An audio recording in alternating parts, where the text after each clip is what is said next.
Hello, my name is Dieudonné Elohym. I'm Angolan. I'm Jetra's brother. I'm an architecture student and a youth leader. Amen. So, my presentation today is about a very nice topic with a very nice theme that is the house of Adam. A conversation on God-given responsibility to man towards nature.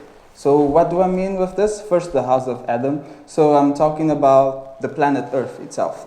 I'm going to talk about our relationship with the Earth, with the rest of the creation, because most of the time we just focus in our relationship with God and God's relationship and plan towards us.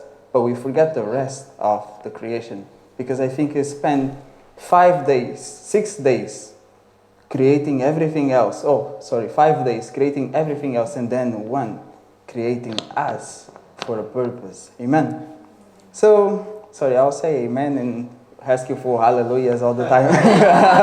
This is not a TED talk, it's a TUG talk, so I'm comfortable here. So just to clarify, this is just to start the conversation on this topic because I've never heard before, and we can carry on with this discussion whenever God allows us. This is planet Earth. Behold it. Okay, it's not this one. It's this one. But that's my friend Henny Miles. That is. I just found the picture on the way when I was creating the slide, so I just added. I didn't want to look for another one, but I'll explain why it's there. I just got a few ideas from him, so this is a nice way of referencing when you don't want to put the link for the website. Oh, I think it's gonna be a bit difficult to read, but just on the bottom screen. No, but it's okay. I think we already know the scripture. No, I hope you do. So I just want to focus in 2 words that are here. You know that God says, "Let us make man in our image according to our likeness." You know this part. And the final one, when it says, "And God said to them, be fruitful." I think it's better to read. "Be fruitful and multiply. Fill the earth and subdue it. Have dominion over the fish of the sea." So these 2 words, subdue and dominion. So I want us to think a little bit more. What is it to subdue? Subdue something. What is it to have dominion over the earth? So definition: to subdue, to bring something into subjection. It is for us to take control over something. It is for us to have the guard of something. And to have dominion is to patrol something. And God gives us a very nice example of His dominion and subduing the earth, subduing the creation in His relationship with us. And His relationship with the rest of the creation. But I think from the image that we saw, this is the result of our dominion.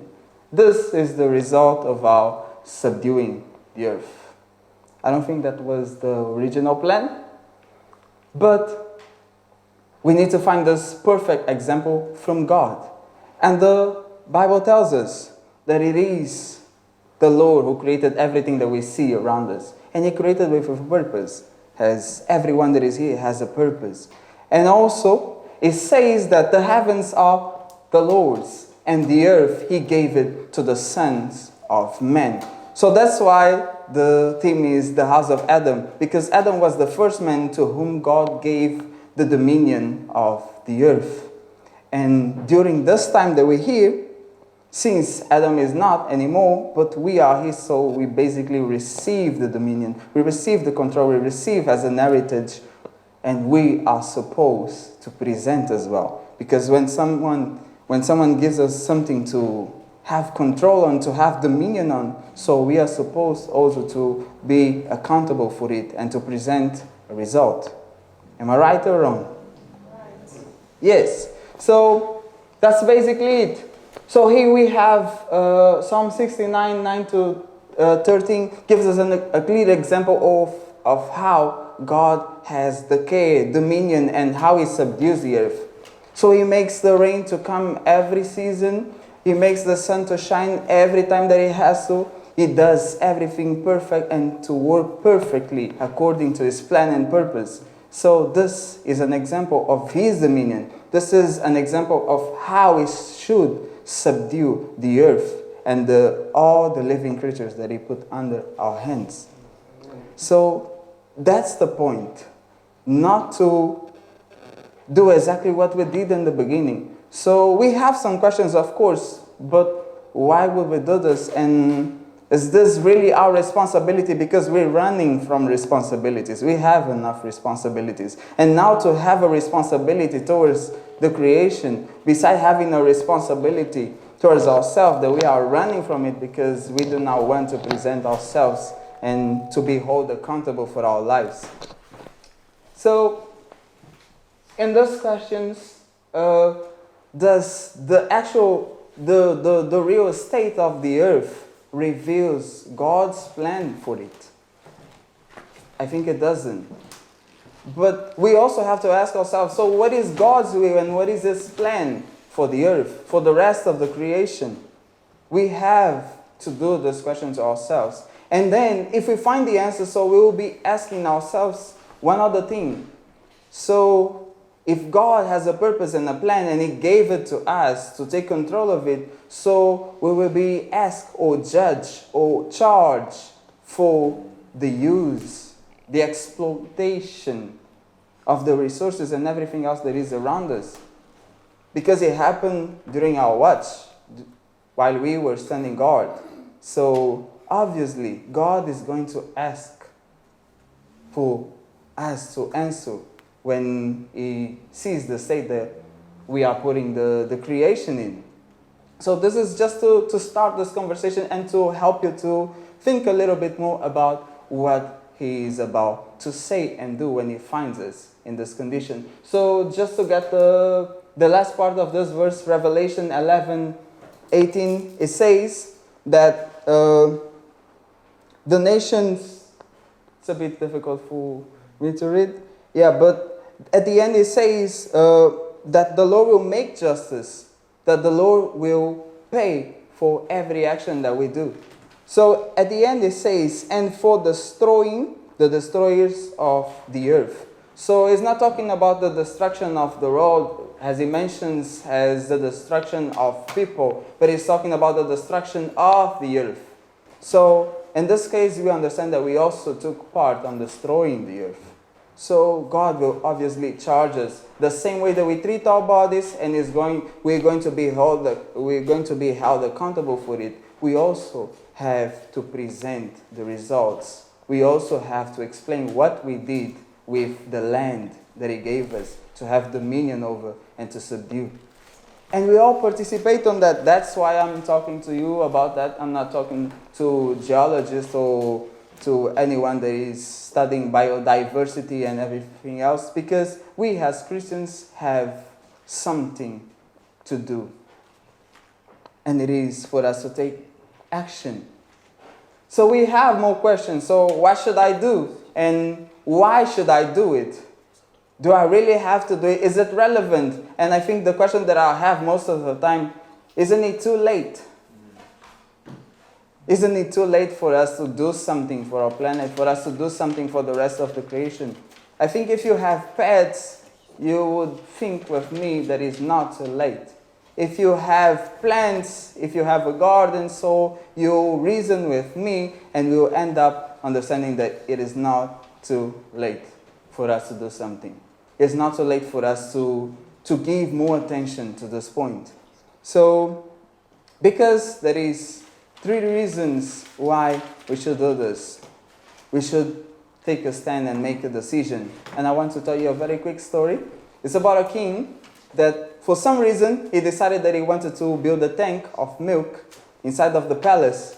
So he said that every citizen should bring a bucket with milk. But milk is expensive and no one wants to give out the little milk they have. So some citizens thought that if they go at night and instead of the milk, they take water, no one will notice because there'll be a lot of milk and just a little bit of water. In the morning, they found out that the tank was full of water only, because everyone had the same idea. Hilarious. So what I'm saying here is that we all are thinking the same. Someone else can do it for us. Someone else can bring the milk, and I just bring a little bit of water, and it's done. So I evangelize, they take care of the earth, and it's done. But we all have part on it. So this is why I want you to make a choice to do something.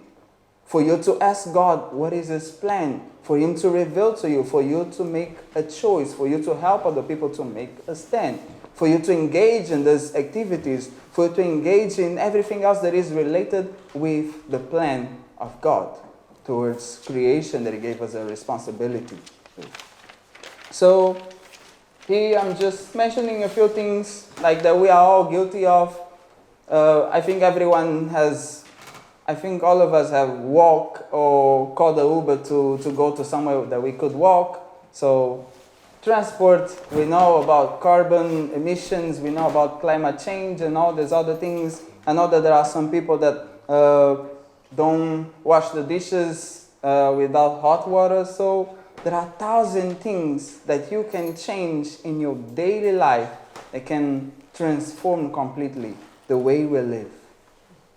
Right now, I know that this part is more related to my course, to architecture and the lifestyle and the way that we want things to be by 2030 or 2050. And we have an agenda, and it's according to God's plan. So, with this conversation, I just want to invite you to do something, to encourage you to do something. It is for you to make a choice. Because we have 3 reasons to do it. First, for the fear of God, because it's God's will. Second, because we love our neighbors and we want things to go well.